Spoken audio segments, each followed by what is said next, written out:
Well, hello everybody. Welcome to the Friday live stream, the weekly appointment when I put on my best sweats, leave my hair down, and talk to you. So welcome.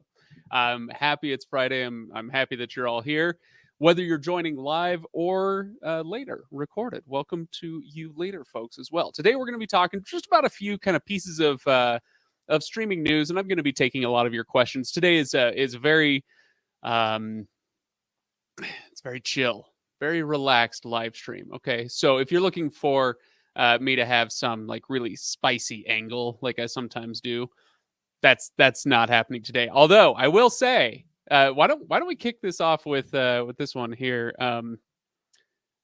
All right. Here's a juicy piece of news for you. I revealed last week how much I thoroughly and unironically thoroughly enjoyed Bridgerton season 2 for the most part. And it continues to dominate the ratings on Netflix. 115, call it 116, we'll round up. 116 million hours viewed. Okay, so hashtag Craig is always right. It's a great show. 50 million Elvis fans can't be wrong. That's what they say, right? So, all right. All right. Welcome to Stacy Chris, to Baba. William Mack says hello from North Central Idaho, where it's still snowing. It is raining very hard here today, a few hours south in the Salt Lake area. So, yeah, I imagine in North Central Idaho, it's probably snowing pretty hard. All right. Mel, Sylvia, Socrates, hello, everybody. Okay. Here's a question. Oh, I just got it. Oh, you guys. How about some Inception? I just got a notification that I accidentally pressed on my phone, and now I can watch myself live. Oh, okay. It's freaking me out. Okay, Baba Trolling asks, do you think we can see Warner Brothers Discovery getting a rename to just Warner Bros? Oh, good question. Good question. And this is one of those ones where it's all opinion. I have no idea. Nobody knows what they're gonna do, right? I mean, let's see. Warner Bros. Discovery. They're calling it Warner Brothers Discovery or Warner Bros. Discovery, whatever. New name. Let's see. Has anybody been talking about a new name? I mean, it already became Warner Bros. Discovery. So, but could they try to rebrand that? Like that's what's another good example? Like 20th Century Fox is the name of the company, but they have different holdings, right? And so whether it's movies or sports or what, news or whatever. So, Fox ends up having different names. So, could Warner Bros. Discovery do something similar where they end up kind of giving themselves a better name, at least for the, the public facing part of the company, whatever. I don't know. It's a good question. What would you want it to be? What should Warner Brothers Discovery be named? Like, what if they do a combined, or they will do a combined streaming service, what should they go with? It's a good question. All right. So let's see who else oh my gosh. Billy says, greetings from South Carolina, 82 degrees here. And that's probably a minimum number on the humidity as well. So good luck. I don't know. I'll take a few days of rain. I joke. I'm heading to Atlanta next week. I love that part of the country. But yeah, it is shocking to go from a dry mountain climate to the southeast. So yeah, it's a shock to the system. What about just Warner Discovery? Yeah, maybe it could be. Let's see. So Warner Discovery, it's just not different enough, I think, from Warner Bros. Discovery. And like Warner Brothers still has like that name itself, not just Warner, but Warner Brothers has a certain amount of cachet, a certain amount of weight in the industry. And if you just drop that to Warner, and who knows, maybe there's another company that just goes by Warner. Yeah, it's tough to say. Everybody's telling me about their great days. I gotta say, I wish I was somewhere that I could work outside right now because I'm trying to build. You guys, I should do a live stream one day from this thing, but I'm building a pergola in my yard that's coming back here to the studio. So I laid a path. It's like gold sandstone, like a 2 foot wide footpath, all the way from the sidewalk out in the front yard, 100 feet all the way back here to the studio, and then right next to the house, so over 25 feet of that, I'm building a pergola.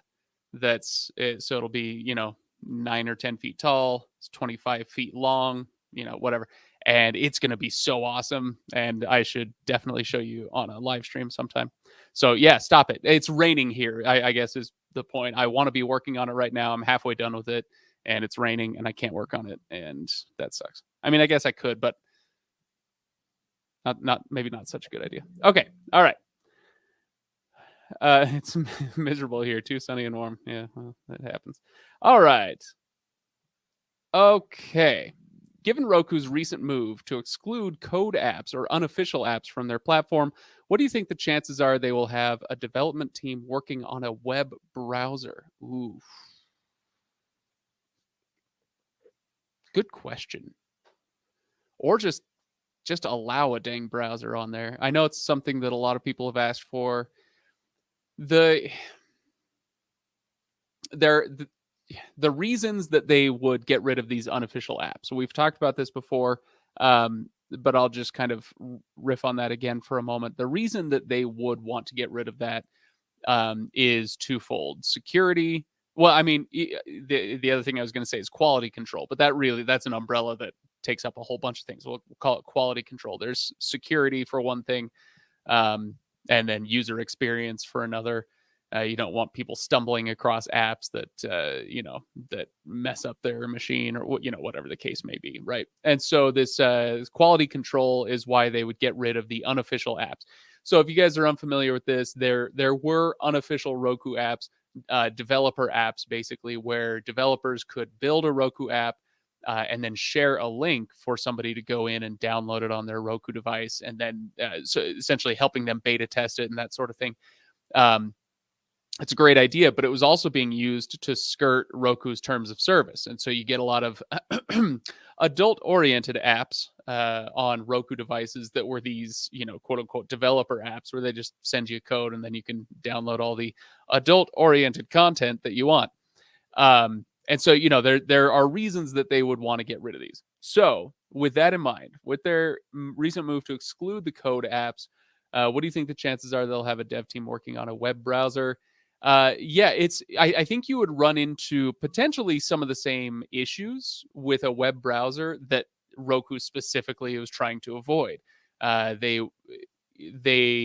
want as far as I know, I mean, hey, I'm not sitting in their meetings, right? But as far as I can tell, they really want the experience to remain uniform and safe. So they want to have some control over what type of experience you have on Roku, maintain that kind of simplicity, ease of use that Roku is really known for, and then also keep it safe, not just as far as adult-oriented content, but also as far as malware, viruses, that sort of thing that can sneak in if you allow for backdoors the way that you get on Fire TV or Android TV. I don't think you can do it on Apple. Apple's a pretty well closed ecosystem as far as I understand, but I don't keep as close track on that one. Anyway, and so what do I think the chances are? It's an interesting idea, and if they go for it, web browser, I think it would make a small portion of Roku users, like William Mack, perhaps, very happy.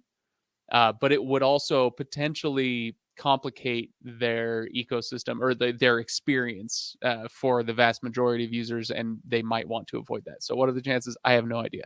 That was a long-winded way of saying, good question, though.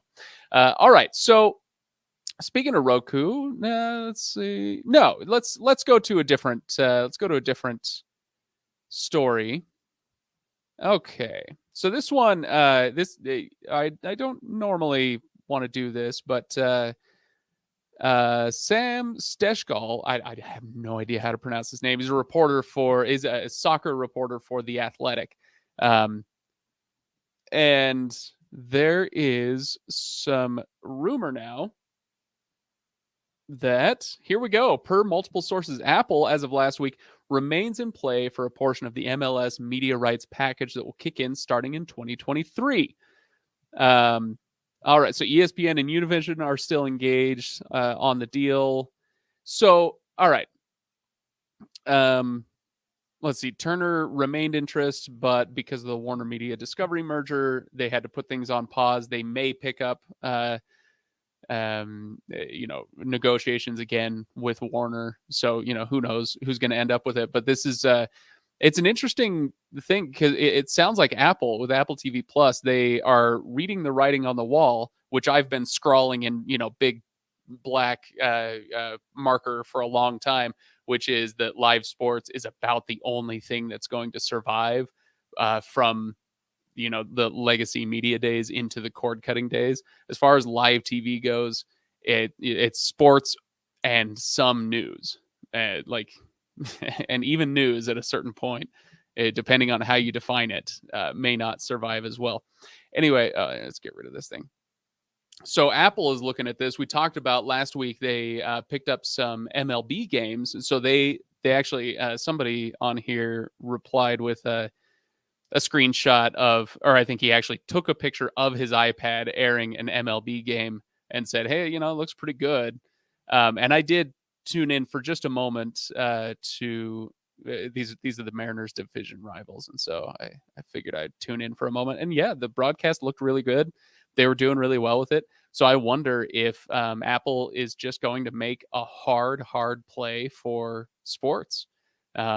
Seeing that they have tried the kind of Netflix competitor, HBO imitator model, and we're going to get to that. It might be going better than you think.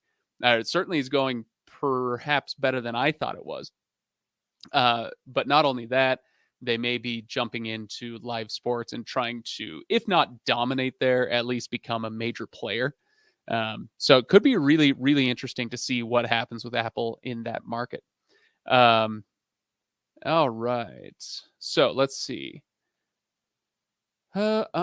Streaming question. Okay, so I'm going back to your questions here from BK Dan. Any news on Amazon meetings after the MGM buyout? I don't have any. No, I have not been following that one very closely. If you have any info to share on that, any stories to share, then go ahead and throw them in the comments. I'd love to see it, or tweet it at me. There I am. Yeah, tweet it at me. Let's see. Are you talking about sports and tech? Sometimes. Yeah. Sports and streaming. Yeah, certainly. Okay. Aaron Patton, thoughts on CNN Plus? Not a ton. I know it's a bit of a cliche now, but that doesn't make it any less true that they, and this is personal opinion. Personal opinions do not reflect the views of Reviews.org or whatever. Personal opinion. I hate cable news. I can't stand it. I watched a lot of it, like in my college days, when I was, young and populist, and now I'm old and busted and jaded, and I hate cable news. And so CNN Plus didn't appeal to me. I could see what they're trying to hop on the streaming bandwagon and all that, but it hasn't gone very well. They've only had in the low tens of thousands of viewers, or even of active subscribers. I think I'd have to look up the numbers again, but yeah, by all reports, it's not going very well. At least in the first few weeks. Sometimes that happens, and then they right the ship and turn it around and get all sorts of subscribers. Who knows what they'll do? But yeah, I will not be subscribing except for, if I need to do a review for the channel or something. I don't know, but that's just me. What's the best free streaming platform? There are two of them, Pluto TV and Tubi. Those are your best free streaming platforms. It kind of depends on what style you like, but they both have a similar setup. Tubi emphasizes the on-demand side of things, while Pluto emphasizes the live TV side of things, but they both do both. But those are the best. Okay. What do you think of Apple's subscription model for their products hardware? Let's see. Oops. I'm just trying to remember what they're charging or thinking of charging. Hardware. My brain is so fried today, you guys. Let's see. Okay. So I wanted to see what the number was before I said anything stupid. They probably haven't said. Yeah, okay. Yeah, I just wanted to double check. Yeah, it doesn't look like it. Okay, so they're working on a subscription service for the iPhone and other hardware products, a move that could make device ownership similar to paying a monthly app fee. If they do that, okay, so here's what I think. That's stupid. It's really stupid. You just bought this thing for $1,300 or whatever you got it for, and then you have to pay $5 a month to keep using it, or whatever it turns out to be. So if they do it, they had sure as heck better drop the price on their devices if they know they're going to make it up. But the tough thing is, like, you can't drop it that much. Let's say you've got a phone that you bought for $1,200. Let's just say $1,000. Okay, let's make it easy. You bought $1,000 iPhone, and if you had a $5 a month subscription, that's $60 a year. And they want you buying these iPhones at minimum every other year. If you're hardcore, you're buying them every year. But Apple wants you to refresh and get a new device every other year at minimum. And so over the course of 2 years, at $5 a month, you've paid them $120. And so they could only drop the price of that phone down to $880 and still make that money back. Okay, obviously this is super simplified. This isn't quite the way that the economics of the situation works, but in broad strokes, it's something we can consider. If they go up to $10 a month, obviously, okay, so now you're saving $240 over the course of those 2 years, and you can drop the price of that $1,000 phone down to $780, $760. Never do math live. That's what they say. Never do math live. But here we are. Anyway, so I hate it, and I don't want them to do it. But I understand why. Like, there are some people who still have their iPhone 5C or what I can't remember, the old 6S or whatever that they've been clinging to for 6 years or 7 years or whatever it is. And Apple is like, hey, you're using our stuff. We want the revenue. And it's like, yeah, you got your revenue. Shut up. But that's unfortunately not the way the world works right now. Everybody loves a subscription because it provides that steady income, right? So instead of Apple getting a quick lump sum from you, they get to put you on the books for every month until the end of time. I hope they don't do it. And I hope if they do it, that it crashes and burns, because I'm an Android user and I really don't want to see that on Android phones. That would be terrible. Okay. Okay. So for those of you who missed it, this week I did a video on streaming budgets. I wonder if I can pull that up here. So it was kind of a... Come on, YouTube. Yeah, it was streaming budgets, what to do, how to counter the rising costs. And really what it came down to was oh, come on. There we go. Oh gosh, I'm so loud, you guys. I'm so loud. Okay. Yeah, really what it came down to was divvying things up into buckets. Oh, I have to get rid of Fraden and then put him back. Oh, no. I have to get rid of me and then put me back. No. There we go. That's a little better. Yeah, dividing it up into buckets. What's your budget? So it comes down to deciding on your budget and then sticking to it, right? So if you're going to save money, if you're serious about cord cutting, you want to save money, that's how you're going to do it, is by finding your budget and sticking to it, and not letting yourself get overwhelmed by this month I wanted to subscribe to Apple TV Plus to watch this. And then, I heard about this show on Paramount Plus, so I guess I'll get that, and then forget to cancel Apple TV Plus. And, I've got Netflix already. Do I need HBO Max? They're both pretty expensive, really expensive. That kind of thing. You can get sucked into all these different apps and forget to cancel them, or, whatever. And so pretty soon you find yourself paying a lot. So that's what this video is about, is finding a budget and sticking to it. And so Frayden says, thought it was interesting that you decided to do yearly costs, yet I don't know if you noticed all your choices made sense and got under the monthly limits you mentioned. Yeah, I did notice that. I didn't really bring it up. The reason I talked about yearly costs, and I kind of got into this on here, is that when you look at certain services, and somebody in the comments did not appreciate that I did this for Amazon Prime, but I'll talk about why. When you talk about all these different services, some of them have yearly versions, like Paramount Plus. Was it Paramount Plus? I think I deleted my notes for this. Paramount Plus, I think, has a yearly cost, so you can get it for $5 a month or $50 a year. And I actually didn't take that into account. Oops. So there is that. Like, you can save a little money if you go with a yearly budget versus a monthly budget. But then also some of the sports apps haven't historically done monthly, although they are now. Like MLB TV now has a monthly version of it. Kind of talked about that. But yeah, I kind of figured by stretching it out over the entire year, we could see maybe a little bit better what these apps would actually cost. And Amazon Prime, I really wanted to do it this way because at least in the US, I'm not even sure how far overseas Prime Video extends. I don't know where it's accessible, but $139 a year, that is your Amazon Prime cost, not just Prime Video. That's the whole Amazon Prime.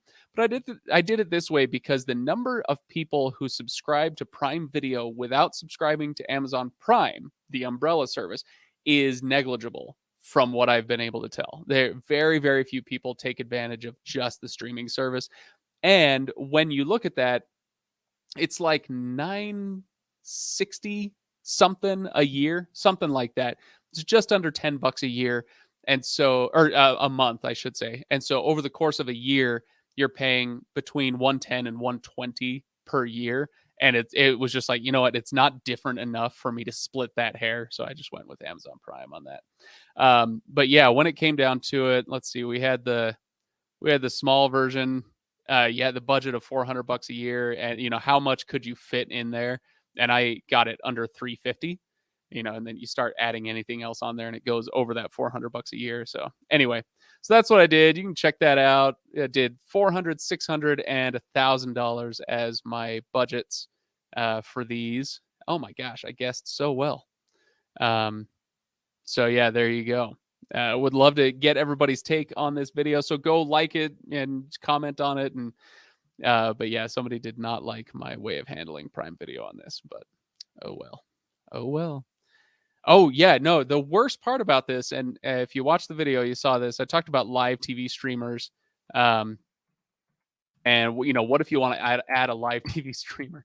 YouTube TV. This is pretty standard. $65 a month, I think it was. $780 a year.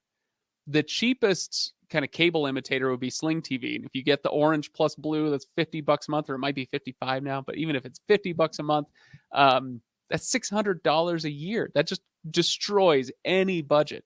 So this is me, once again, pleading with everybody in the world. It's okay to let go of live TV. It's okay. You'll be fine. You don't need all of them. If there's some event that you have to get, sign up for 1 month, call it good. But yeah, it's too much money. When we all cut the cord in order to save money, this is too much money to be spending on essentially cable delivered via the internet, right? That's all it is. So, all right, there we go. I know I'm way behind on comments. Let me see if I can catch up to you guys. All right. Let's see. Oh, okay. Back on the what would we name Warner Bros. Discovery. I would just rename HBO Max just to HBO, because if you pay for HBO, you automatically get HBO Max for free. Please, no more changes. No more. We went through so many different app names with kind of AT&T generally, and then with HBO specifically. Where's my water? I thought I had a water in here somewhere. Oh, I got sick right after the live stream last week. It was already not looking great, and then like that evening, I came down hard with something day before my birthday, and so now I'm still kind of recovering from that. So I apologize if I'm kind of hacking and coughing through this one, but yeah, I'm out of water. Okay. Do you guys like remember it was HBO, and then you could get HBO Go, which was the which was the streaming version of HBO, and then there was HBO Now, which was the streaming only version. It was so confusing. It was awful. And then they just wiped all that off the board and said HBO Max, and thank you. All right, that's good. Okay. Let's see. Along those same lines as Frayden, wouldn't you agree that if you're streaming your television through your internet connection, wouldn't that budget need to include some of the cost of that? Yes and no. This is a great point, and I didn't address this in the video, but I have addressed it in past videos. It's something I've thought about. No, I would not include that in my TV budget. The reason for that being that the way that we all did it before cord cutting became the revolution that it has is we would all bundle our services. You go with Xfinity, or you go with Verizon, or you go with Cox, or whatever, and you would bundle your TV and your internet. And so when I would do comparisons, I would try to separate the bundle. Like how much does just TV from Xfinity cost, and how much does the internet cost? And so I kind of do that now as well, where it's like, look, you can get your internet and not have to get TV at all. You can't really go the other way around these days as easily, unless you go satellite or something. Excuse me. So you can't really go the other way around, but still, they are separate costs. They're not necessarily as intrinsically linked as they would have to be for me to like definitely put them together. But I could be persuaded the other way. This isn't like, I'm not some philosopher in his cave who has pondered on this question for thousands of years and has come to the conclusion that no, that's just kind of how I've thought about it. And who knows, maybe I need to rethink the way I'm going about it. Okay. Disney is moving Dancing with the Stars to Disney Plus. Do you think that more companies, such as CBS and NBC, will move more shows to streaming to make room for sports? Ooh, interesting. Okay, so Dancing with the Stars is on ABC, or was on ABC. Yeah, could be. I do wonder what's going to happen with network television. It's not going away, but what will it look like? Is it going to be all sports all the time? Maybe. Could it be a ton of cheap reruns and like super cheap unscripted content? I think that might be a little bit more likely. A lot of sports probably, but more. I don't know. Oh, although I gotta say, I'm not sure about that, because these the sports leagues are making their deals. That's what we were talking earlier about the MLS making their potential deal with Apple TV Plus. They may not want to make a deal with network TV if the money isn't there the way that it used to be. So, yeah, I'm not sure. I'm not sure what's going to go on with that. Okay. But it's a good thought. Okay. Let's see, Zarek, I'm 14 years old and I have to save money on streaming sports. Well, you better, yeah. If you have as much money as I did when I was 14, you're gonna have to save every last penny of it. I had nothing.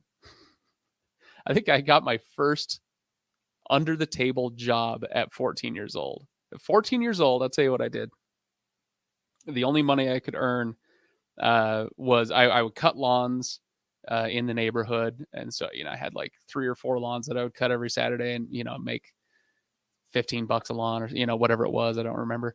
And then some guy hired me to help him tear down and rebuild a house that he turned into a chiropractor's office. So I worked construction at 14, which was highly illegal and really poor paying, but whatever. I did it. All right. You guys, I'm dying here. I need some water. So give me a moment, okay? I'll tell you what I'm going to do. I'm going to turn on this video. I'm going to play this video while I go get some water.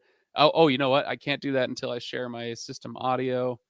So stop that. Share screen, share system audio. Okay, now it should be able to play it. I hope it's not too loud. I'm going to turn the volume down a little bit, but yeah, we'll show you streaming on a budget for just a moment while I go get some water because I am dying. So pardon me. It's a common complaint that streaming can cost just as much as cable these days. And that's true, it can, if you pay for literally everything out there. But the reality of streaming is that you get a choice. It's a beautiful thing, freedom. But that much choice requires discipline. So today we're going to talk about budgeting for your streaming services. I'm going to give examples of 3 different budget tiers and how I would fill them, starting from least and going to most expensive. Obviously, I can only do this for myself. You know your situation and your tastes better than I do, so I'm not presenting the absolute must-have bundles, but I am going to show you an example of how I would go about doing this. So, are you ready? Strap in. Let's dive in.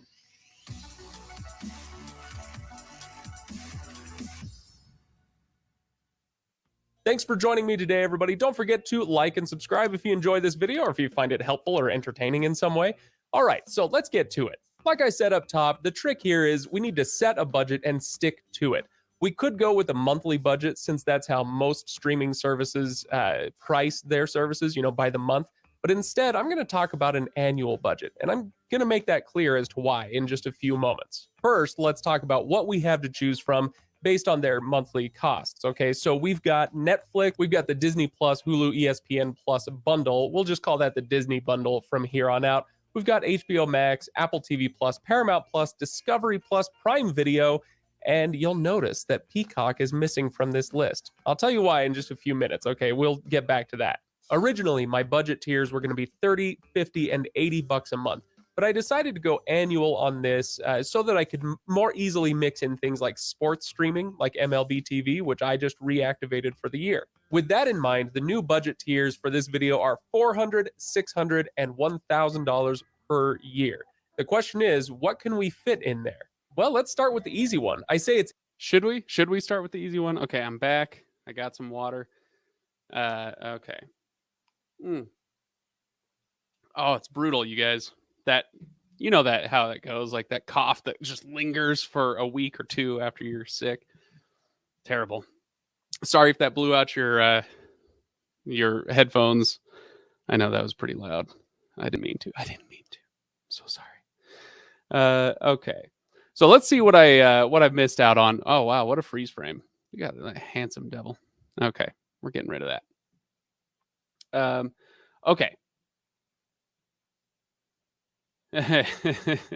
William Mack wants me to have one of these. William Mack, it is 12:35 in the afternoon here. So, and I know it is Friday, but still easy. All right. So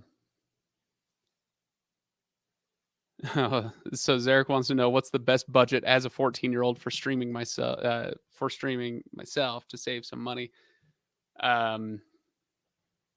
Don't even bother, man. It's just I don't know.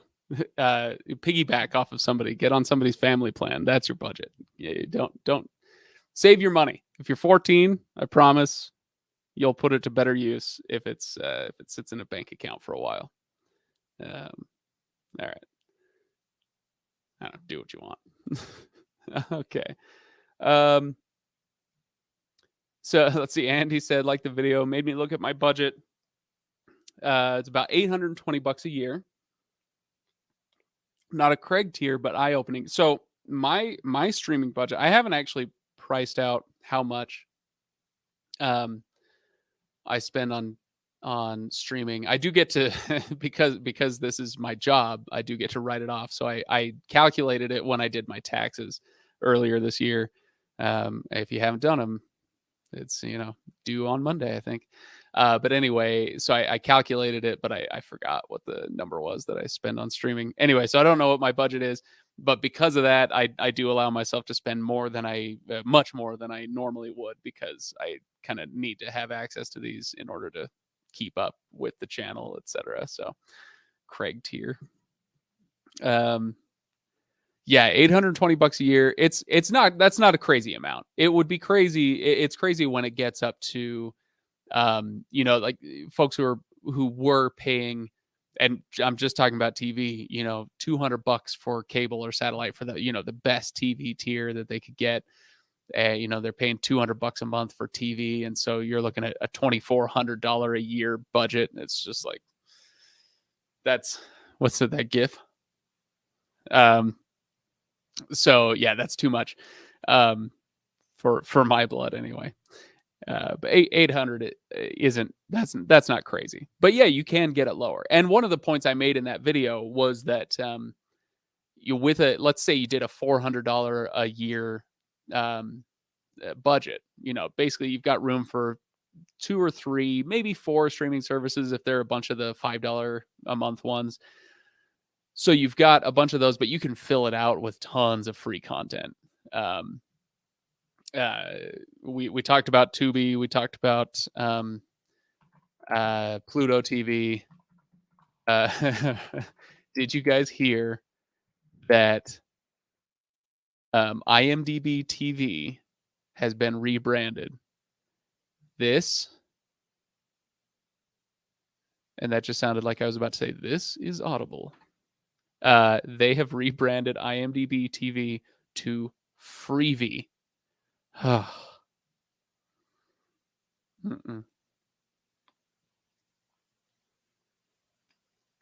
Yeah, no, pass.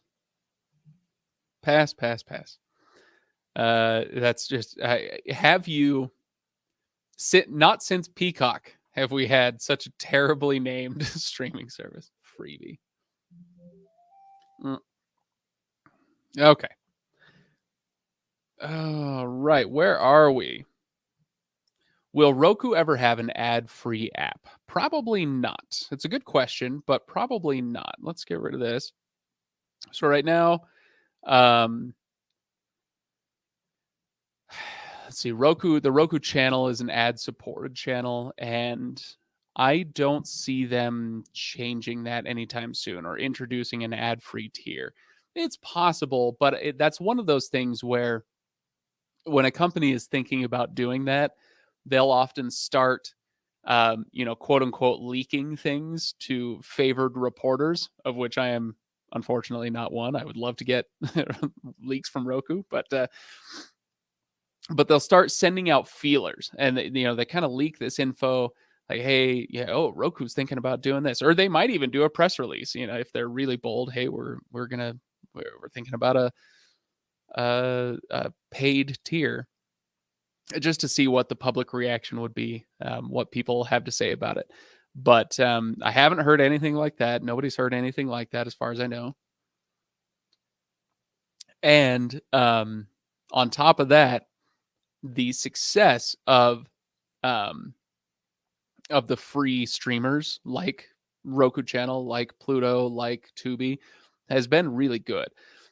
The other two, Pluto and Tubi, are definitely the leaders of the pack by a long way. To give you an idea, the Roku channel, last I looked, gets about 5% of the streaming time that Netflix does, which sounds like, oh gosh, 5%. Oh, you're in such trouble. Not at all. If I can't get this throat under control, we're going to call this early. We'll see.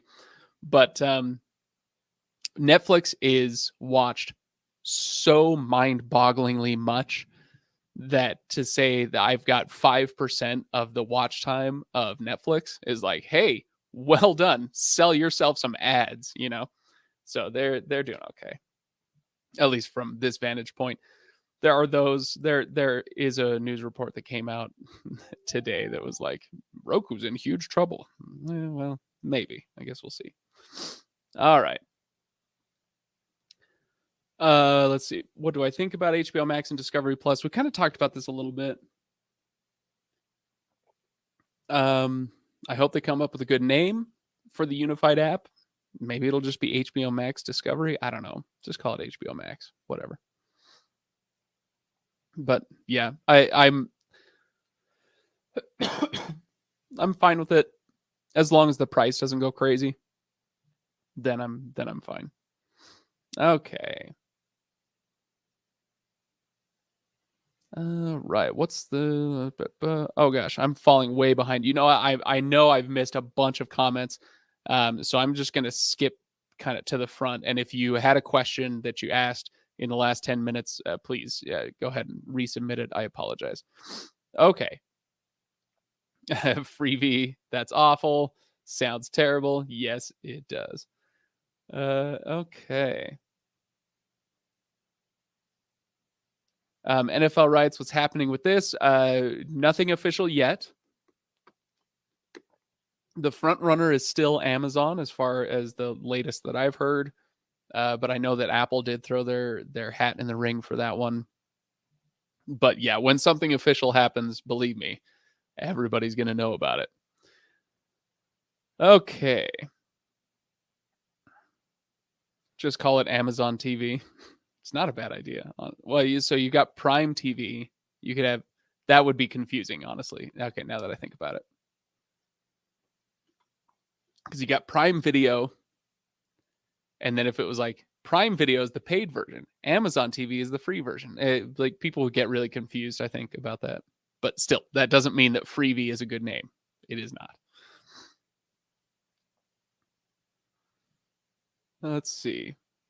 I'm paying $141 for Hulu, and now I have unlimited DVR. I assume you mean 14.